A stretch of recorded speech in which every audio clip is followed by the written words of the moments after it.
member of Wild Games Productions.com and D20Radio.com. This is Bob Bledsaw Jr. of Judges Guild, and you're listening to Save or Die. You burst through the door. You find a small room filled with gold and jewels, and a red dragon. He starts to breathe. Save or die! I'm running towards like a 60-weight Impala. AC doesn't matter. Critical damage from my warhammer. I drove a big two-hole down every single from that cross. Over my mighty blow. I lay 'em low, yes I lay 'em low. Welcome to the Save or Die podcast, a podcast about classic Dungeons and Dragons. Bring on your goblin holes and band of oaks, hulking zombies and kobolds. And oh no, no troll, don't slow me down, oh no. Don't be a vicious, ever vicious, awesome man. But then Tim admitted that he had a nap on Sunday afternoon. It's Lazy like, bastard. There you go. That's why Yeah. you got a nap. Agreed. 109. Got it. Take one. Take one. Action!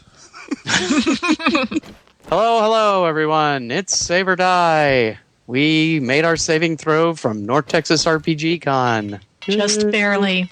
Speak for yourself. I'm still regaining con burn. And anyway, as usual, DM Mike. And with me is DM Jem. Ho-ho! He of the No Casualty zero level funnel. Really kind of surprising. You're going to start that, are you? Well, the only person died, Liz killed. See, it wasn't no casualty. I killed someone. I didn't mean to, but I did. So And also with us is Deadeye Lizzie. yeah. DM Liz. No fellow party member is safe from me.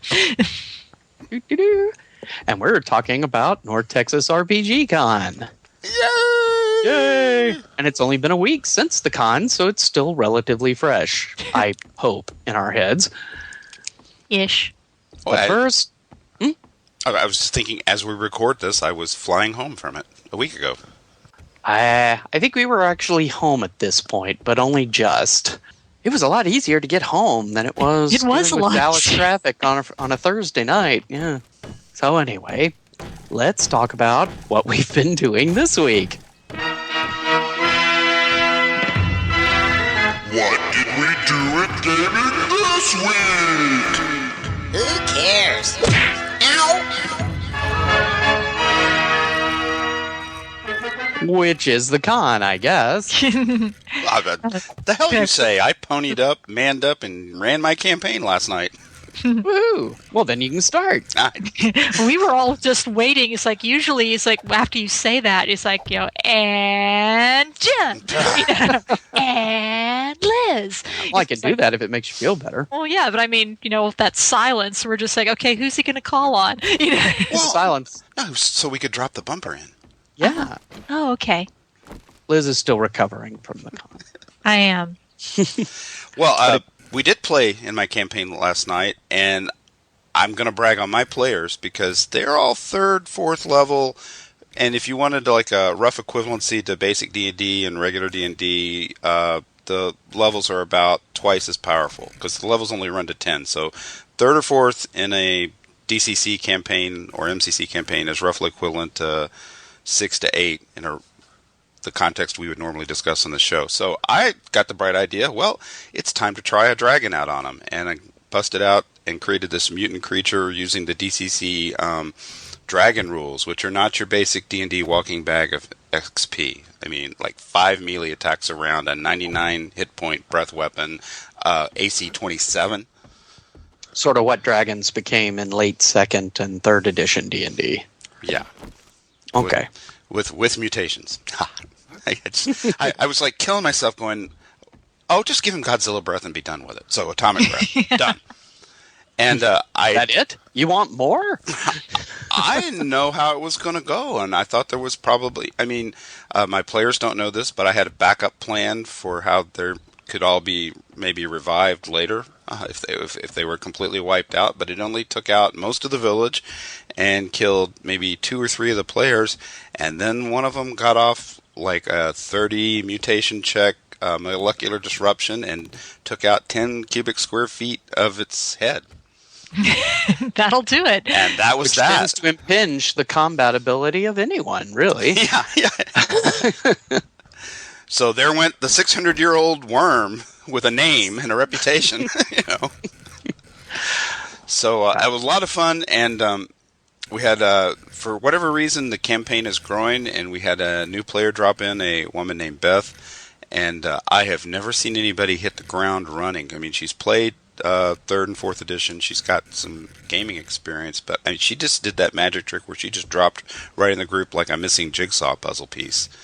And didn't even take it hard when, I mean, it's 10 minutes into the first game at my table for this woman. We spent an enormous amount of time, it wasn't enormous. We spent time before the game generating her character, who was a female sentient tiger with organic chrome wings. I mean, how cool is that? And 10 You minutes, killed her, didn't you? 10 minutes in, bam!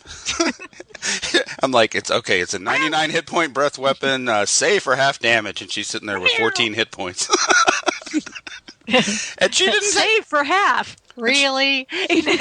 And she just picked up the old school vibe, turned her character sheet over, and kept paying attention. I'm like, hang on. And thankfully, because there's no raise dead or resurrection spells in DCC, there's a mechanic called Recover the Body. After the battle's over, if it's within an hour, you can go roll the bodies of your dead party members over, and if they make a luck check, they come back with like 1 hit point and lose 1 off one of their stats. And so she came back. They weren't dead, they were just grievously wounded. Right. Gotcha. And so, yay for new players, and yay for me for finding the energy to do Actually, that. that's after kind of a Texas cool- Con. That's a cool rule. I might import that. Well, I think Joseph probably did that specifically because there's no resurrection and raise dead in DCC. You know, there's no, the clerics are never bringing you back. You die, you're gone. Mm-hmm. Yeah, so if you want to have a chance, then you need to do something. Yeah. Of course, my problem is when I run classic D&D, you know, maybe it's left over from my AD&D days or just something, but I'm not big on really high magic games. So finding a sufficiently level cleric to do a raise dead is kind of hard. So this might make a good alternative. I've got a magic user running around in my brother's old campaign that's practically Doctor Who, how many times he's been resurrected. He's on his 13th regeneration. And now he's Scottish. Anyway. How about you guys? Did you game, or are you still recovering? Well, we sort of gamed yesterday. Sort of game yesterday. Liz wanted to leave early because our 8 million year old cat is causing trouble. And so out of 4.5 hours, I think we gamed an hour and a half. Maybe 2 tops. We kept drifting off on I mean, and you know, gamers, they drift off on tangents anyway, but we were really bad about it. Sometimes even on a podcast. Yeah, well, it's like No. half of our group couldn't come. So it was me, Mike, and Tim. Mead was going to someone's wedding, and John, who's playing our bard right now, is up in Portland. And he's supposed to be coming back next week. But anyway, it was just the 3 of us and Chase. And they just kept talking and talking and talking and talking about, you know, video games and, you know, stuff online and, you know, books and movies. It's like Part of the problem was we never got to talk to them really at the con. So it's like we had all this built up. We see them going, hey, did you do this? Did you see this? What's yeah, this? so we spent hours just sitting at the table and, you know, jawing at each other. It's like, and finally I reminded everyone, it's like, we need to leave early today if we're going to game at all. And I'm not saying that we should. I'm cool with just doing this if everyone else is, but... But maybe could you give me, you know, a combat, something? Something? Anything? Well, I got tusks, so I'm happy.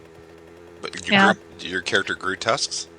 Well, I'm running a half ogre, and I always picture the 70s, early 80s classic half ogre, you know, with the tusks, you know, the underbite and having the tusks out the side. Well, apparently the second edition half ogre basically just looks like a guy. Maybe with a big guy with maybe orange eyes or something. Well, that's bullshit. Yeah. And he told me that. Mike 'cause wanted his tusks. I wanted tusks. And he's like, well, I wanted, well, that's not how it is in 2E. And I'm like, well, that's stupid. I want tusks. Like, why do you think I played a half ogre? And he's like, because you wanted the massive strength bonus? And I said, fine, I'll give up my strength bonus if you'll give me tusks. And he did. He didn't take away my strength bonus, though. But I think maybe that pointed out to him. It's like, I want to roll a half ogre. I've forgotten my top 5 things I liked about North Texas Con to put in there. I finally got to meet DM Chase. Yeah. Albeit briefly. But everything was briefly, but we'll get to that in our top 5. So yeah, mostly that was our gaming during the week. Knowing DM Chase, he gave you the tusks, but you're not proficient with them yet. Oh, yeah.